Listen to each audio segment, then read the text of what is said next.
तिम्रो ऱ्याप के भइरहेछ साथी यार त्यस्तै कामै छैन इन्जिनियरिङ सकिन लाग्यो है मलाई काम छैन साथी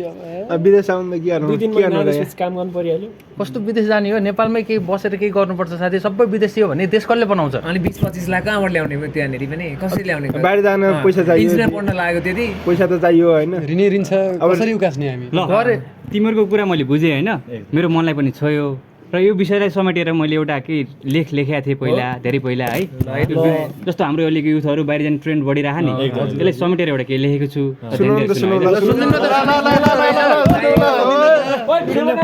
देशमा बस्ने कि विदेशमा अब हेरौँ न त सुन्दा सुन्दै नरुनु है त त रुन पनि सक्छु फेरि साह्रै दुःख लाग्छ जब सुन्छु हजारौँ युवा दैनिक विदेश पलायन भएका छन्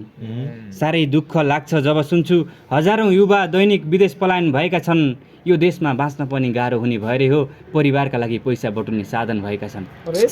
यो देशमा बाँच्न पनि गाह्रो हुने भएरै हो परिवारका लागि पैसा बटुल्ने साधन भएका छन् सन्तान हुर्काउँदा बढाउँदा पढाउँदा जब बाको गोजी रितिन्छ घरको आम्दानी सिद्धिन्छ सन्तान हुर्काउँदा बढाउँदा जब बाको गोजी रितिन्छ घरको आम्दानी सिद्धिन्छ हो त्यही दिन गाह्रो पर्छ बा आमाको तागत हेर्छ घरको हालत हेर्छ अन्त्यमा विदेश जानु नै विकल्प भेटिन्छ पढेरै देशमा केही गरौँ भन्यो पढ्दा पढ्दै जवानी छुटेको पत्तै हुँदैन पढेरै देशमा केही गरौँ भन्यो पढ्दा पढ्दै जवानी छुटेको पत्तै हुँदैन गाउँमा बसौँ पढाइ छैन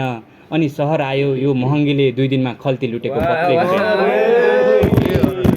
बाध्य भई गाउँ छिमेकमा हजुर कमाएर तिर्छ भन्दै हात जोड्न जान्छन् बाआमा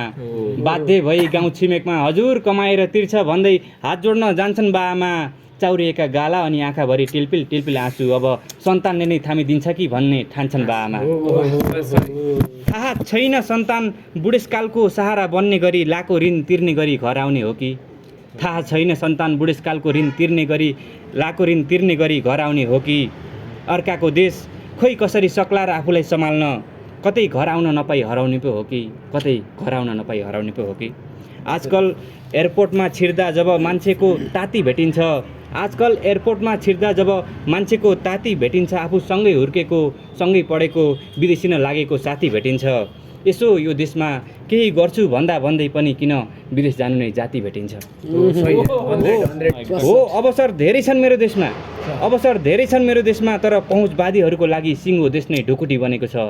पहुँचवादीहरूको लागि सिङ्गो देश नै ढुकुटी बनेको छ राजनीति गर्छन् त केवल आफ्नै भुँडी बढाउन राजनीति गर्छन् त केवल आफ्नै भुँडी बढाउन बिचारा ती गरिब जनताको पेट सुकुटी बनेको छ